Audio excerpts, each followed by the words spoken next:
Just make a bit of a circle so everyone feels equal. Please come in, ladies. Alright, in our system we make a left hand fist, right hand open, so courtesy, yeah. Okay. Just have a seat for a little bit because I just want to have a chat to you all.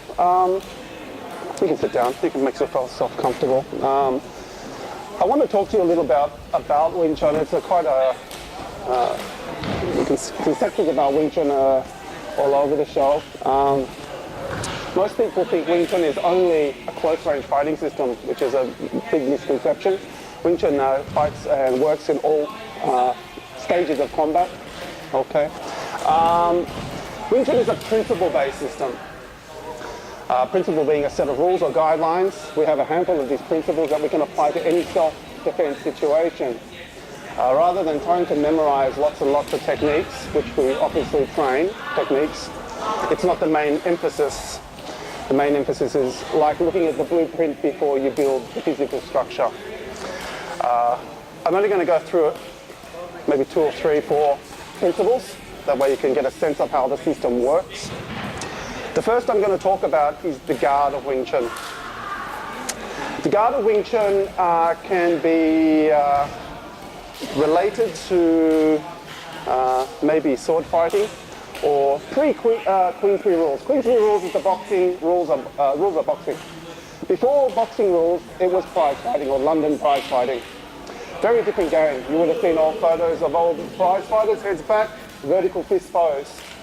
And they would often rotate their hands as well. People go, oh, that looks so funny, please join in, yeah. People, why did they stand like that? Why did they do that? Well, there's a few reasons. Before I get into it though, the Wing Chun guard operates on 2 lines. The center line, which I'm sure most of you are aware of, the center line here. Along the center line, a lot of vulnerability. The bridge of the nose, the mouth, the throat, the sternum, the abdomen, the groin. You get hit anywhere in the center, yeah, it can be dangerous. Some areas obviously can be fatal. So Wing Chun says protect the center. We also operate on what we call central lines. Now central lines start from the center. What was your name?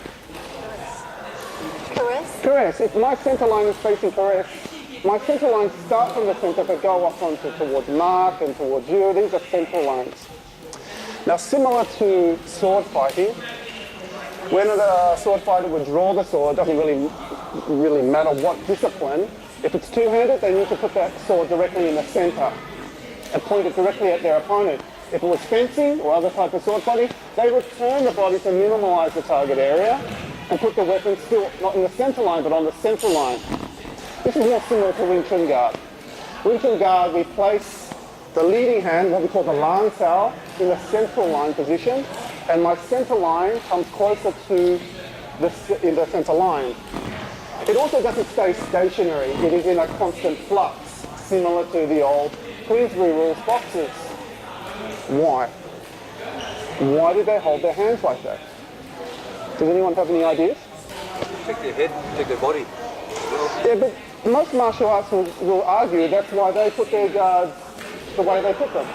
Why would they put them directly between themselves and their opponent? Same reason why a sword fighter places the sword directly between themselves and their opponent. Bridge the gap. Bridge the gap and also close the gap. The quickest path, everyone has this straight line, yeah? Okay. If you had a sword, you can come straight through very quickly. So by occupying the quickest path with the weapon, you force your opponent to make a choice. Either to try to move the guard physically, or to come around the guard. Yeah? Okay, so, can I borrow you for a moment, sir? What was your name? Philip. Philip. Pleased to meet you, Philip. Okay, so if I put my guard in the center here, this is without moving, first of all. If Philip wants to strike me here, I force him to come around. Anything comes around, it takes longer to get to me. I can parry the movement and occupy the most direct path simultaneously. Now the other option, if he does it again, please, you can come around to the other side. No, stay where you are, but punch with the other hand, please. Yeah? Okay. From this position, I get to the side, and we'll talk about that side in a minute. But what I'm showing you is we force opponent to make a longer move. Anything that comes around can be cut off, basic geometry. The other option is the person to grab hold of me and remove my arm, try to move me so he can apply a strike through. A very common movement is just wrench down the leading arm and come through with the rear hand, yeah? So, if he's trying to grab here, you're grabbing here. That's part of the reason why the old boxers would move their hands. Because in prize fighting, you were allowed to grab with the free hand. You were allowed to grab by the hair and with the free hand. This is all legal. And tripping was also legal in prize fighting. Most rounds would end with a trip. Big difference to these days, yeah? Okay, so we don't try to let the person grab by rotating the guard. Makes it difficult to get a hold of us. However, it doesn't mean we never get grabbed. Now, like I said, if I get grabbed and he's striking with the free hand, this is a wusao. The wusao was the protecting hand. As he grabbed this, I protect myself with this, but I also flick the eye or hit the throat. If he grabs it with the other hand, then I come here. Alright, I'm forcing him to take a path still. I just let go of that arm and defend myself with the wusao. And note that when I did attack, I attacked pressure points, the throat and the eye with either a flick or a poke to make it efficient, to make it economic. Okay, thank you. Alright, next principle is focus your eyes at the opponent's leading elbow. Wing Chun is not, and I repeat, not a sporting system.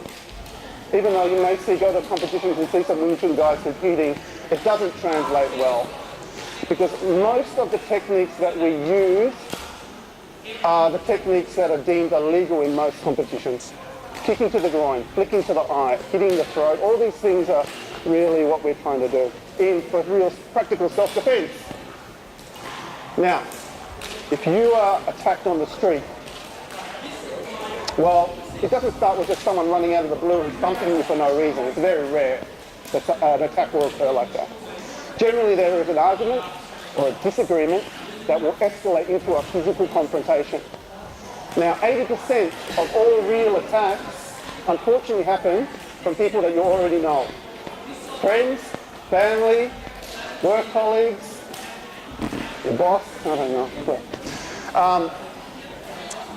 Not only that percentage change when you live in built-up areas like cities. That can change a little bit. Now, you're in an argument and a disagreement. By all means, make eye contact. Use a bit of verbal self-defense, a bit of intellect, to try to remove yourself from the situation unscathed. Yes? However, as soon as a person tries to intimidate you, how does a person try to intimidate us?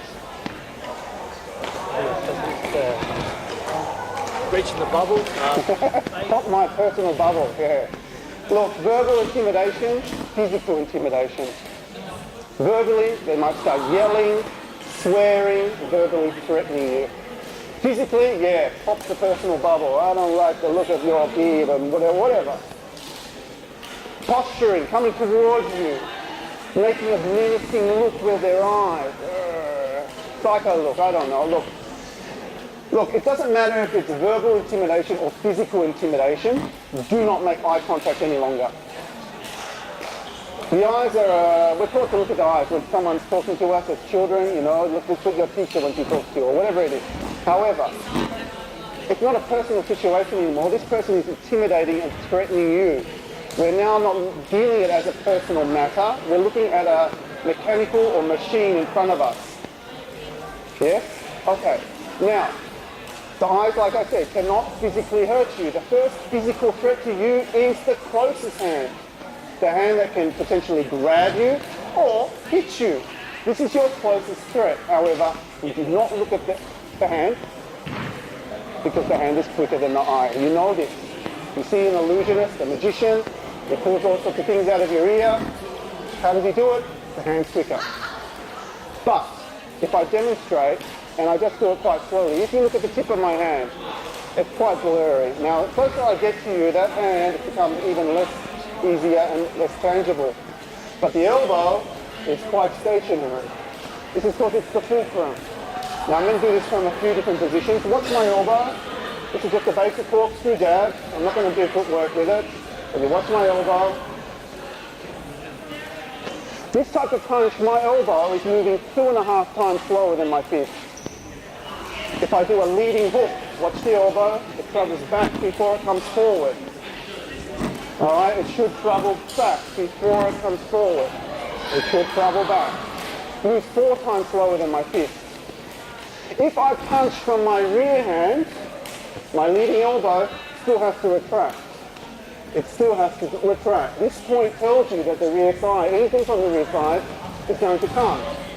So in this system, we focus at an opponent's leading elbow. This way we can start to predetermine, through basic body mechanics, what type of attack will occur. Now people scratch their head and go, well, isn't that hard to learn?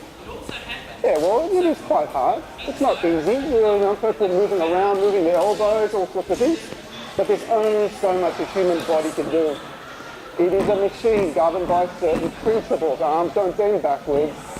Unless you've got an extra arm, extra leg, you're not going to see anything much different. Now, saying that, I also say, look, if you learn the alphabet, there's 26 letters. When you first starting to learn the alphabet, it's not easy. You remember all those letters? It's exactly the same. Okay. Now, the elbow also gives reference to the system strategy. The leading elbow is a reference point, and it cuts me into 2 distinct halves.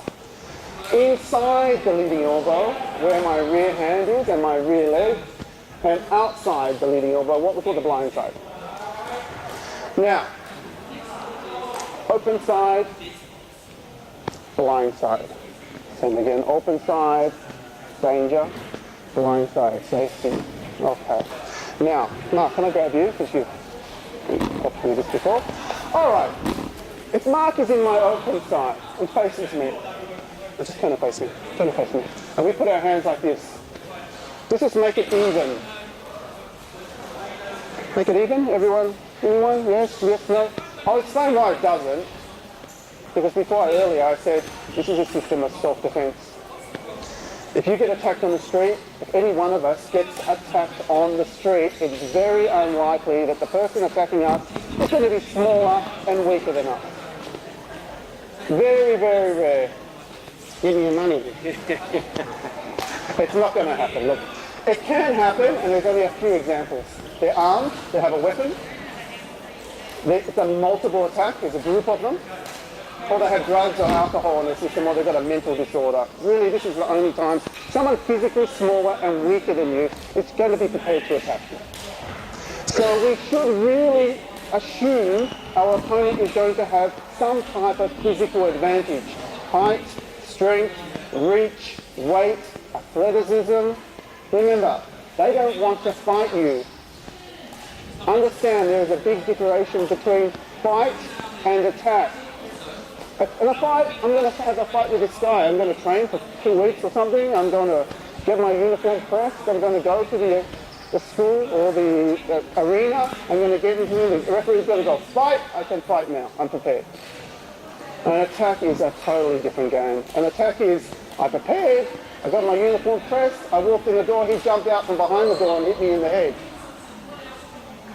So, look, we must assume our opponent has some type of advantage. And to fight toe-to-toe with a person who has these advantages is, you know, well, I'm fighting an uphill battle already.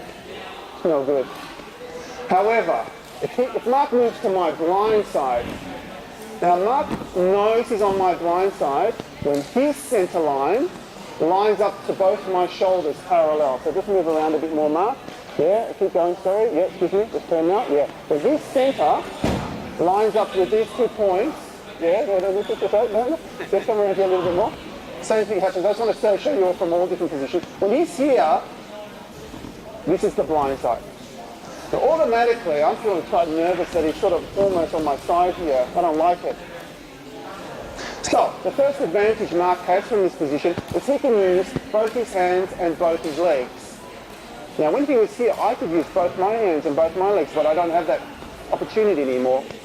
I can only fight and attack Mark one movement at a time. Doesn't matter what I want to do from this position, it has to be one movement. So let's have a look. Mark, just put your hands up in front of you. If I swing with a back fist, just block. And punch, straight line, whack. Maybe I swing this way, block, straight line, whack. I don't have to block again, just punch, block, punch, whack, yeah. Block, punch. Everything he's doing is linear, but everything I'm doing has to come circular from this position. Now, if I want to kick from this position, I can kick, but I can only kick with one leg at a time, unless I try to jump up and do a double leg kick or something, I don't know. But look, first leg, second leg, because for me to kick all the way around that way is too long. And by kicking from this position, it's not very efficient, to say the least. If Marcus puts his hand just close to my shoulder, as soon as I lift my leg up to kick, I just want to give me a little shove. Now, it's just a basic demonstration that as soon as I tried to kick, he didn't have to block, he didn't have to move, he attacked. The best defense in this case is offense. He attacked my structure, he destroyed my ability to kick. So, alright, if I want to use both my hands and both my legs against Mark, I have to turn. Now I can turn with my front leg, step with my front leg, which is one movement. I can step with my back leg, which is also one movement. Agree? Or I can jump in the air and do it. I don't know. If Mark is from this position and he was attacking me and I moved to his blind side, I am compelling him to address me. When he addressed me, I attack the center line. But there's a few advantages and I'll break them down for you. The first is as soon as he steps, he's off balance. Just like when he went to kick, you can be attacking the structure. The second is as he turns, it doesn't matter which leg he hits, he is going to open up the targets. And he's just waiting there. His itch foot is really itchy at this point. Now, you may have noticed, when he turns, I thrust this. Because this makes him feel like he has to defend when I kick this down. So I make him think, oh no, they're coming at I need to defend. No. Okay? So, not only is he going to be off balance when he steps, and he's going to open up all these targets for you, but as he turns and he's on one leg, he has a lack of mobility. He has to put the foot down before he can move again. So you have a window of opportunity. What this system teaches you to do is take advantage of this opportunity. Now, the next thing when we focus at the elbow is we attack an opponent's elbow. That doesn't mean I jump on his elbow and start beating up his elbow. I attack the elbow to control the balance. Now, you're right-handed, yeah? Put your right side forward like so. Make a good solid stance. I'm going to put one finger on Mark's elbow. I want you to press into me, all your strength. Push into me, Mark. Push. Come on, Mark. Push into me. Now, I'm just using one finger. Now, it's just a demonstration. We don't go on the... Oh. If I get on his elbow, I'm controlling this point as I'm putting pressure here. Now, if he wants to hit me, he has to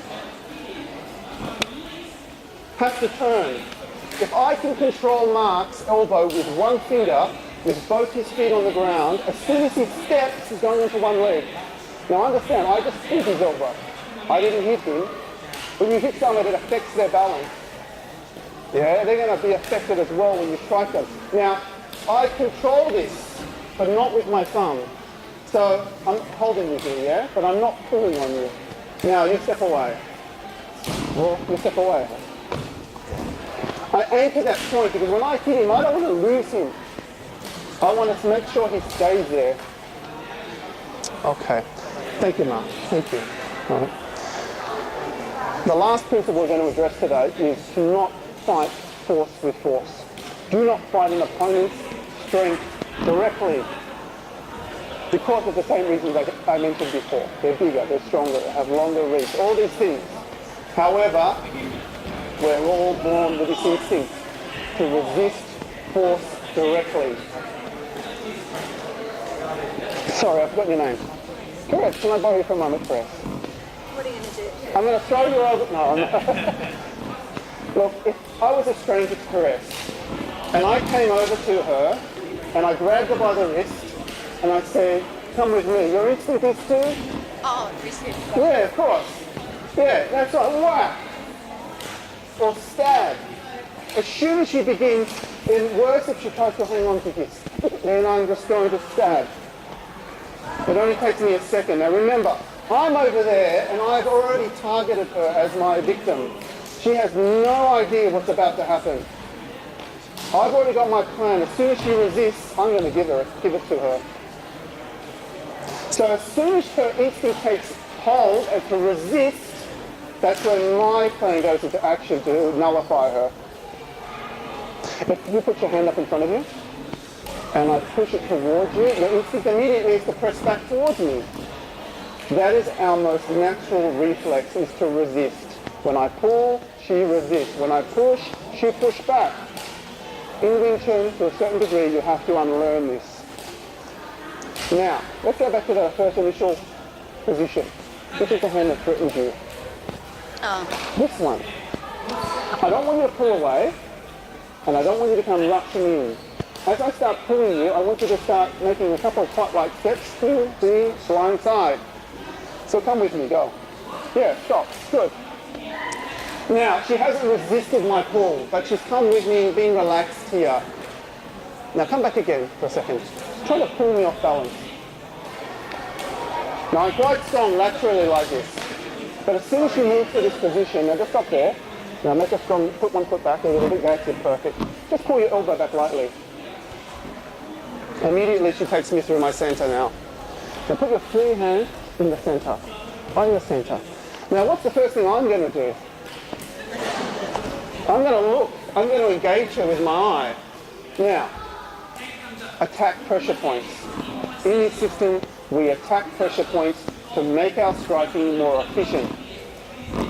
When you're dealing with someone, as I said, bigger, stronger, all those things, or you're dealing with multiple opponents, you do not have time to get into a wrestling match with Mr. Joe over here running over with his weapon. You want to be as efficient and as economic as possible. Sorry, what was your name? Daniel, can you just pop your hand up for me? Let's just put this on. Okay, so 3 basic pressure points. Eyes, throat, groin. Simple. However, that was just a flick. That was just a poke. Now, Daniel can testify that if that was to the eye, you're going to create a huge distraction. So, she's on my blind side. Put your hand in the center. Now, what you're going to do is you're going to pull this elbow back and you're going to flick with the back of your nails. Flick. Yeah? So I'm going to put my palm here. That's going to represent my eye. Okay, so please, yes, please don't hurt me with it. All right, pull it here. Don't come towards me. Pull me towards you. Pull and flick. No, not like this. Flick. Let your hand extend. Yeah, go. Yeah, good. One more time. Go. Ah. That time I turn to hit her. Now put your hands in the middle. Look at the distance from the fingertip to my eye. Now look at the distance from my hand to her head. The geometry is also in her favor. So as she pulls me, she's going to take my balance. She's going to flick and block. Now she's on the inside. She can come inside. She can hit here and this leg, whoa, right through the middle. No, not here. Straight up, you know where. We don't want to knee the body. We don't want to knee the thigh. We want to attack it immediately. Put me out of order so she can now escape this situation. Okay, thank you very much. Thank you. Thank you. All right, these are some of the principles. Now, one more thing I want to talk about is the way we strike. People have a misconception that the Wing Chun strike is the only punch, the only way we do things. We don't do anything round. It's ridiculous. Some saying that some Wing Chun instructors only teach that. However, what is the quickest path? Straight line. It depends. Doesn't it? Because, can I just borrow you for a moment? What was your name? Damien. Now, if I'm here, okay, yes, the straight line is the quickest path. But if I'm here, what's quicker? Yes. Well, it's not straight anymore, is it? It's coming on an angle, because I can't do straight line now, because I'm too close. So it depends on the size of the circle. If I have a circle this long, and a straight line this long, which is quicker? Circle, obviously. So in Wing Chun we do circles, but you don't see them very often. Now, the Wing Chun punch, you can take the same similarity to the prize fighters. They used to punch with a vertical fist punching. They used to throw round punches with a vertical fist. Does anyone know why? Not like that. You know why they did this? They introduced the corkscrew jab in the introduction of Queensbury rules, which was about 1864. They introduced the Marquis of Queensbury, introduced the rule system to boxing. They brought in gloves, they brought in a ring, they brought in, rules to protect the fighters. And as I said earlier, boxing before that was the British are famous for it, the three Bs. Beer, beef and boxing. That's what they were famous for. The French used to say that. Now, when you are bare knuckle boxing, the hands were out here, because once you put a glove on your hand, you create a big shield that can protect you, and you can bring it right in. Someone punches you on the shield, it hits you, doesn't hurt you. But if you have bare knuckles, and you put them like this, and someone hits you in your hand, you are going to cut and injure yourself with your own fist. So that's why they would put their hands hips back and their hands back here, because they knew, Damien, if you make a fighting stance, okay, and you just do a normal jab. Now you see what the elbow is doing. Watch what the elbow does. It rolls out. The elbow rolls out, you see? Now, if he's rolling out, even though he's coming quite straight, the arm is round. What am I doing? Straight. This is much more linear. That doesn't mean they didn't use round movements, because if they would put down to take the guard away. And also, when you punch with your hand like this with a hook, see this part of your thumb? It is exposed. Ever heard of a boxer breaking their fingers? Now they wrap their hands. Then they put a big glove on their hand. Now, part of the reason the punching style, you can sit down, thank you. Part of the reason the punching style changed so much is because when you put a pillow on your hand, it takes a lot more to cause damage. So they decided, okay, we need to generate a lot more power. We need to punch from the hip, transfer our weight, to produce more power in that punch than we physically weigh. When you transfer your weight, you transfer your power. I can punch more than I physically weigh when I transfer my weight. This type of punch is equal to my body weight. Now, being about 92, I can produce a lot of punches a second. However, if I throw a punch with all my weight and I miss, I have to bring my weight back into the center before I have mobility. Now, in self-defense, don't get me wrong, boxers can bring their center back very quickly. They're brilliant at it. However, people that aren't trained or overcommit themselves when their adrenaline is going through their body, they often overcommit. Uh-oh, now I'm in trouble. How do I get my mobility back? I've got to come back into the center. The other disadvantage of punching more than you physically weigh is what? Can you remember my idea? Most people punch to the edge. When you punch more than you physically weigh, and your hand hits someone's head, ever hear about a boxer breaking their hand? You have no glove on. Not only do you have no glove on, but the hand is made up of all little bones, ligaments, nerve endings. Human head is the equivalent weight of a bowling ball. And it has these guys that punch. Now you might knock out a couple of these teeth, But 80% of all real fights, there is a hand injury. 80% of all real fights. I don't know who takes these figures. I read it somewhere. You know, the guy, the fight with the football saying, yep, another one hurt his hand. I don't know. Look, try a figure up there. Okay, look. I know from experience, you hurt your hands when you fight. Try not to hurt your hands. You hyperextend, you bang knuckles, you block kicks, you do it wrong, you hurt your hands. Now, the Wing Chun punch again, equal to your weight. Okay? So part of the reason why they punch like this is to have the thumb on top.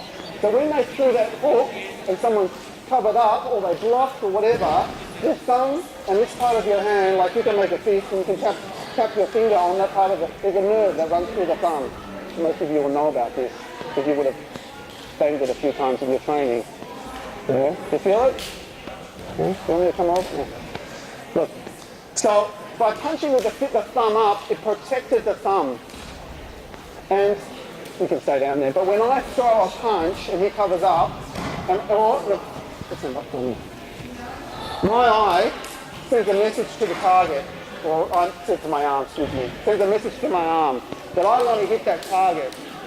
How often is the target there by the time my hand gets there? 10%. 10%. Well, there's another one of those guys over there with a flip for it. Yeah, 10%. All right, look. At this point here, he has a few options, hasn't he? He can be offensive, he can be defensive. But with his movement, he can come forward, he can go back, he can go to the sides, he can go down, he can jump up. That's really it, isn't it? He can go all these different directions.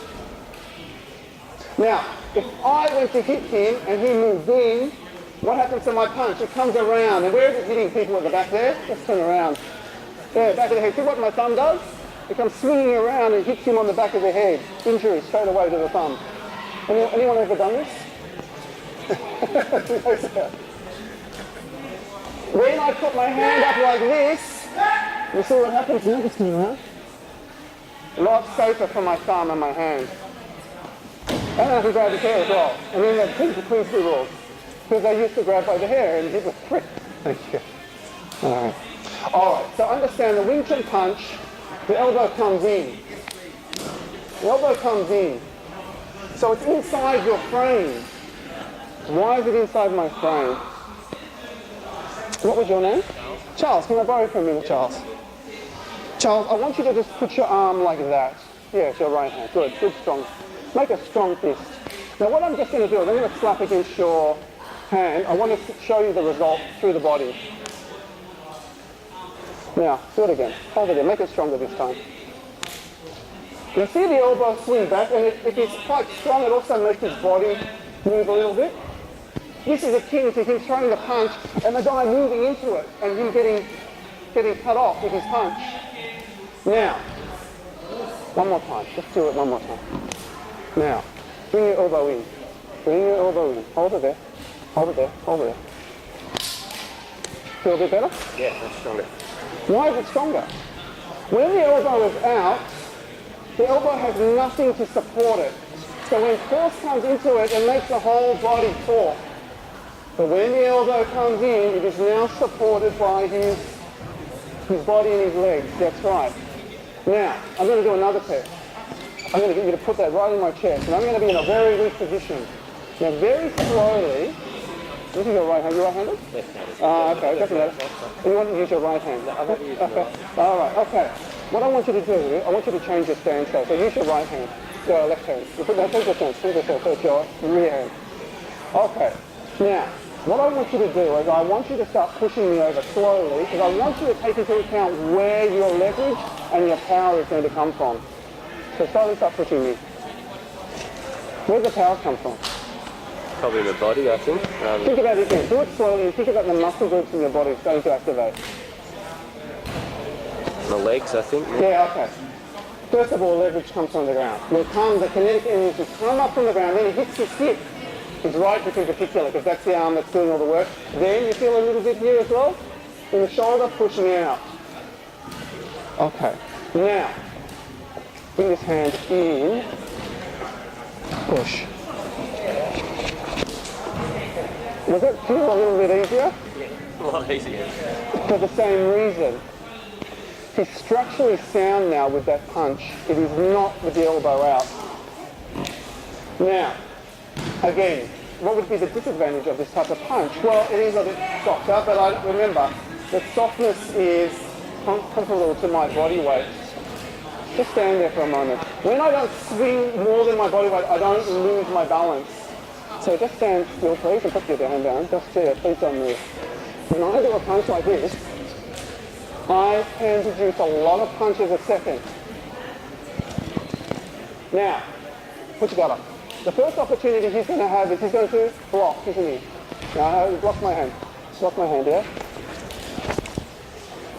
What did I get? I got the elbow immediately to control the leverage. However, most people will parry. Yeah, they'll parry movements. If he parry, everything that goes like this doesn't threaten me, does it? Only something that comes straight at me threatens me. Forward force. So I can work off his natural reflex, which is to resist force directly. What was your name? Sorry? Thank you, thank you. Now, with your stronger hand, I'm just going to touch you here. Now before I do, I can't reach you. Okay? When I go like that towards you, you that's right. When I push here, you think it's a push. So I'm banking on a person's natural reflex. Even when I told him I couldn't hit him, is to parry, to move. Okay? Alright, look, I've done enough talking and I know. I think it's important though, because these principles can be applied to any system. My job today is not to teach you Wing Chun to a certain degree. I teach you the principles. Because for me to teach you the physics component would take too long. There's too much technical stuff, you know, how to control things, getting your elbow. And it's not natural for you guys because you've been doing stuff, your own stuff, for so long. So what I'm trying to impart to you guys is some of the strategy rather than the technique. Now, the last principle I want to discuss with you is to block and strike simultaneously, almost at the same time, while moving to the blind side. Now this can be applied offensively and defensively. Mark, can I grab you again? Yeah. Alright, now Mark's in a fighting position. Straight away, I'm not just going to stand here, I'm going to start making movement to his side to make him start creating that redundant movement. But before I do, if he throws a leading jab, now where am I moving to? If I just do it slowly, I'm blocking same hand, same side. Can he reach me with that rear hand? Well, he can block this though with his rear hand. Oh, I don't know if you get in there. Try to parry like this. Because for him to get inside that, it's very hard. He actually helps me when he blocks his elbow. Alright? If he does a hook with the leading hand. Yeah. Start with me. I'm blocking and striking simultaneously. Can he reach me with the rear hand? Yeah, I can block it, thank you. He gave me the elbow. If I'm here, this is a fake, and he set me up for this one, he'll punch me with this one. He'll punch here. Well, yeah, he has to come around. But if I'm on his elbow and he does a straight here, he's in your blind side. Did I use my force to take you to the blind side? Okay, so we block and strike almost simultaneously while moving to the blind side. Now, first one, he was attacking me, that is a defensive use of this. But remember, he stand up and he's threatening me in the street, and I go, here, where am I? Did I move anywhere? But what I did is I created leverage. Just put your thumb down like this. Don't let me push your arm down. It's just physics. So if I slap this point and control this point, this is 180 degrees away from me now. And he has to turn, and that's what I'm banking on. Alright? Thank you, Matt. Thank you. Alright, so today, look, we're going to do some technical stuff, but we're going to do it in a way that you can sort of work your own stuff. Now, I don't even try to perceive the way you may do things, but we might just do someone trying to grab the throat. Now, that grab to the throat could symbolize a straight punch, a stab with a knife. It could be anything. It's just a line of force. You can do it with an open hand, or you can do it with a fist. Just slowly. But those of you who are here for Master Tony's, we want to give a real line of force. There's no point in me going